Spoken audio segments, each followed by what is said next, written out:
It is Friday, January 26th. Let's talk PlayStation. Boy, oh boy, do we have a hell of a news week to discuss, because a lot of cool things happen. We'll start off with probably the most interesting, most important one, which is that God of War finally has a release date. April 20th, we will be able to play this game, finally. So it's awesome that Sony's finally getting some release dates out for their big titles coming this year. More importantly, April 20th, this means this game will probably come out April 20th. Because as we've said a few times on past episodes, Sony is really doubling down on the whole, not announcing games too early thing. They don't want to have to delay games. Many publishers have this big fear where they keep announcing games and the developer can't reach the deadline, and so they got to delay it 1,000 times. Sony has gone on record to say that they're not doing this anymore, and they're only going to announce release dates until they're super close, and they know they're going to hit the date. And I believe them this time because we have been talking a lot about God of War recently. That is very indicative of the game getting close to being wrapped up.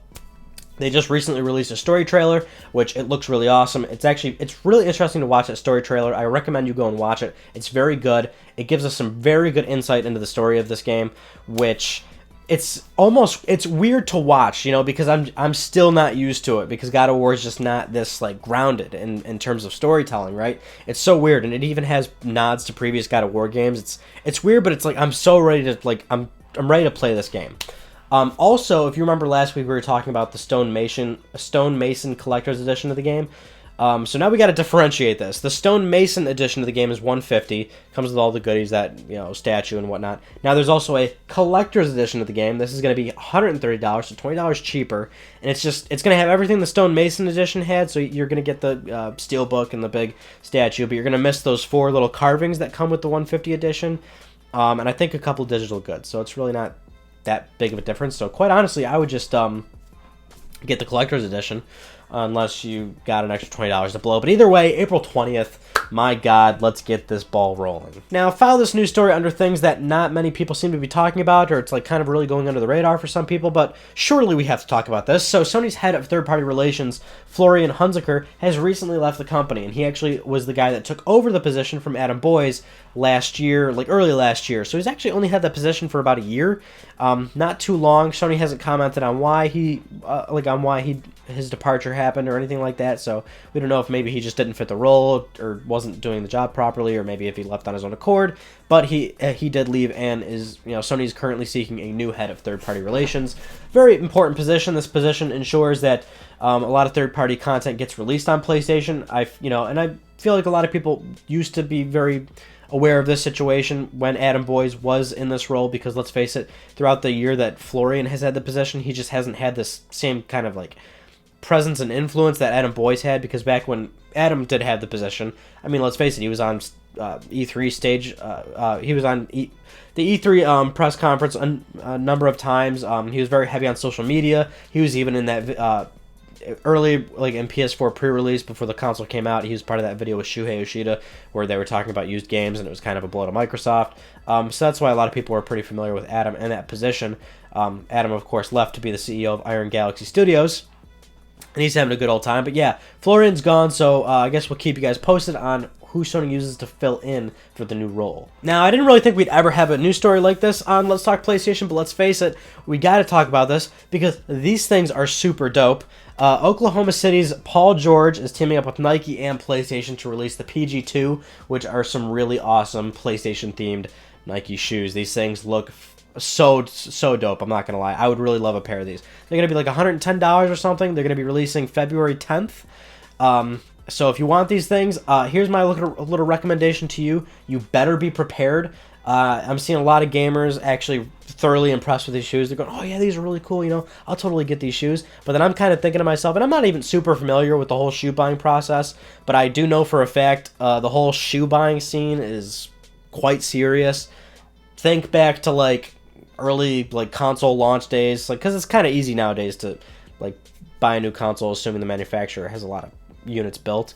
But I'm talking lines being there, early, at a store early, super early, or trying to refresh a pre-order page right away. Sneakerheads are pretty crazy. So these things might get snatched up pretty quickly if there's some pretty good demand for them. And it looks like these shoes are grabbing a lot of people's attention. So just keep in mind, if you do want a pair of these, you better be damn well prepared to try and snag them, because they will also probably easily get flipped on eBay. And so, kind of like in the same category, a lot of people have also been asking me about these Totaku figures that Sony is doing. Well, really, ThinkGeek and GameStop are doing these figures, I believe. I'm not really sure where the entire collaborative process is. Obviously, Sony has to license these things. But these are basically like little, just very little cool figures. So they're going to be $10 flat. They're starting off with 7 figures. Crash Bandicoot, one of the Wipeout ships, the Bloodborne Hunter, Parappa the Rapper, Heihachi from Tekken, Sackboy, and Kratos from God of War, obviously. And they look cool. What's cool is that, I mean, they're pretty inexpensive, so they're just $10. Of course, they don't function like Amiibos or anything like that. They don't have any connectivity with games or whatnot, but they're just supposed to be cool collectibles, which is fine by me. I'm on board. I think I'll probably get all 7. These are going to be coming out March 23rd. They will be exclusively at GameStop and ThinkGeek since it's their collaborative. So if you want them, that's where you're going to have to go to get them. And yeah, I'm cool with this. I mean, the thing is, I've always thought that PlayStation has had a lot of great IPs that they should absolutely merchandise more. You know what I mean? Like, it seems like a lot of well, in recent years, Sony's been pretty good with like a lot of merchandising effort, like merch efforts. You know, like they do have a merchandise store actually that some people actually don't realize exists, but they still have a lot of cool stuff on there, like Last of Us hoodies and like art books and stuff like that. They do have a website, but I always have felt that they should be a little bit more aggressive with actual stuff in retail. Although I guess, you know, retail is still, you know, dying anyway, or it's on its way out. But well, there'll always be a place for retail, but not as prevalent as it once was. But either way, I've always thought that they should do that. And obviously, Nintendo's proven that there's a huge market for people that love to buy stuff like that. But in Nintendo, I think it's fair to say that Nintendo has a far greater reach with it when it comes to that stuff, especially with their beloved IP. But they've seen tremendous success with Amiibo. So why not have Sony do something like this? I think these things are really cool. And the damn thing is, they look pretty highly detailed. I haven't seen one in person yet, obviously. But my only thing with these things is that if they're gonna do something like this, don't half-ass it. Don't let this be the only 7 figures that get released. I think there's also actually going to be an 8th one. They already have a listing for Atreus, Kratos' son, so they'll be doing that as well. But don't half-ass these. If you're going to go all in, go all in. So I want a lot more of these things. If I'm going to buy the first 7, I want there to be just like the Amiibo initiative, where there's going to be a lot of them. You know, cater to those collectors. Cater to the people that genuinely want to just get every single one of these and want to build a shelf of them and have it tiered up like almost like an amphitheater where you just got them like all lined up in a row. I'm down to do that with PlayStation stuff, but actually do it, because what scares me is that this is from ThinkGeek and GameStop. You know, that the fact that you're sheltering it to one retailer and it's basically on them to keep doing these things, I'm assuming. That kind of makes me a little nervous. I want a lot more of these things to be made if you're going to do it. Don't do it if you're not going to do it right. For our final news story, I thought this would be interesting because we've I think hardly ever talked about Twisted Metal, but just recently, David Jaffe, the creator of Twisted Metal, posted a video on his personal YouTube account talking about the state of Twisted Metal. And of course, he's not with Sony anymore, so he's not necessarily at liberty to, you know, he doesn't know if Sony's doing another Twisted Metal or anything like that, because obviously Sony owns Twisted Metal, so they don't need David Jaffe to make another Twisted Metal. They can just make another one if they want and source it out to any developer that they have. But it's interesting to hear David talk about it, because basically what he was talking about in the video was what Sony could possibly do with Twisted Metal today and how it could thrive or possibly work in today's climate of games. Which he pretty much nailed it completely, and I totally agree with him. So to premise the video, but it's about 9 minutes. It's not a long watch. If you want to go watch it yourself, he probably will explain it better than I do. But he more or less says, I'm not with Sony, but if they were to do Twisted Metal again or revisit or do it in some way, shape, or form, because he talks about how a lot of people hit him up asking him about Twisted Metal. Understandable. He has a huge connotation with Twisted Metal. But people ask about, possibly a remake or porting over the PS3 version over to PS4 or something like that. And basically what he said was he feels that the best way to do Twisted Metal today would be to possibly release a new one on, say, a $5 to $6 million budget, make it a $20 digital-only title, kind of in line with Rocket League, where it comes out maybe at $20 or something at a budget price, And if it's successful enough, just build upon that single game as a service. So very much so like Rocket League, where it's found tremendous success today. You can release it, sell it initially, and then just have a very heavy amount of support, because it would clearly be a multiplayer-focused game. So it'd be constant online matches. So you could do seasons, tournaments, obviously sell a bunch of cars and DLC and things like that.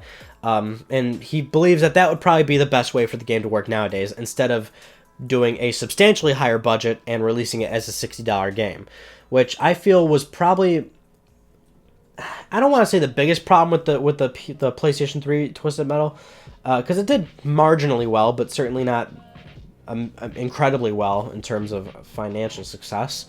I don't know. I think PS3 maybe wasn't the right time for Twisted Metal to come out at the time that it did. Although, you know, it was a great game, and I certainly enjoyed it. But I totally, you know, I'm with him on that for sure. I mean, if you were to like do a big budget Twisted Metal game today and release it at $60, I think the game would just flat out fall on its face. Unfortunately, games are just the environment that we have today is just a lot different. Even back then, from when the PS3 version had launched, which, God, I'm not saying it because I'm not 100% sure. I think it was 2012 that the game came out, if I'm not mistaken. Oh, 2012, that's actually pretty late. Maybe no, 2010 then? I'm going to go 2010. Let me check real quick. I hate doing this. I don't think I ever do this on Let's Talk PlayStation. I almost never fact check. Oh, it is 2012. Son of a bitch, I was right. See? Alright, sometimes I gotta go with my gut. I try to impress you people with my off-the-top-of-my-head knowledge, but sometimes I just don't fucking know, so I look it up. I think that's the first time I've ever done that, because I'm obviously not gonna cut this footage. Anyway. Yeah, I think that would work the best. I think it would pretty much that would not do well at all if it was a $60 game. It just, people, I don't know, I just feel like that would be the case, right? Not many people are just gonna jump on that. It's gonna sell, but not enough to recoup the costs. And it's a car combat game. Like, it's, you know what I mean? Like, it just works that way. Release it at a smaller price, and, you know, I don't want to say feed off the current niche of the game, because certainly a lot of people would probably play it, not religiously, but, you know, it would have a pretty dedicated fan base, assuming that the game does well in terms of being what it is, which, let's face it, a lot of people do like Twisted Metal. And you can just do it that way. What's funny is that Jaffe even comments on how he doesn't think it would have like, Twisted Metal didn't have the same sort of level of notoriety as what Rocket League has today, but it's like basically the best example. And I agree with him, more or less, is the news story. Because really it's all speculative. This isn't really a situation where anything's actually happening. But I think that would be the best case for Twisted Metal to be released today, as is. And I think there's a place for it, certainly. I mean, what we always forget is that Sony has a lot of IP. Even the ones that are currently being released today, we always, you know, you can go to the Wikipedia page right now and you can get a list of a lot of games that Sony owns the rights to. It's their property, and a lot of these games they've been sitting on for quite a while. There are some franchises that have been dormant for a long time with Sony, and so there's always opportunity to possibly bring something back. I think Twisted Metal could certainly have a good case for it in, you know, the coming years, assuming that Sony wants to do something with it. Anyway, those are all the news stories that I wanted to talk about with you guys this week. So if you didn't see it, I posted something on the community section of this channel, which is that if you want to see more remembering videos, please let me know. I put a poll up there. You are more than welcome to go vote on it, to voice your opinion. But as I am currently filming lots of new stuff and building up new content, I keep thinking to myself, should I do more remembering videos? Because some of them did, like nobody watched them, and then some of them actually did do well. So I'm not entirely sure where most people sit on that. And a lot of you were actually like, oh, I don't know what the hell those are, because I subscribed just recently. So you are more, also, if you are new to this channel, thank you for subscribing. I truly appreciate it. You are totally awesome. I hope somebody has told you that today, because if they didn't, then I'm doing it right now. But you can go, basically just type the word remembering into my channel search bar, and you'll see some of those videos. It's basically where we just reflect on an old game and talk about how awesome it was. Maybe we can reflect on how bad a game was, too. You know, that's very possible as well. Actually, I did do that. I did that remembering layer, because we talked about how it wasn't very good. Anyway, let me know. That concludes this week's episode of Let's Talk PlayStation. I'm Ryan Badecki. Thank you all so much for talking with me, and I will see you guys next Friday.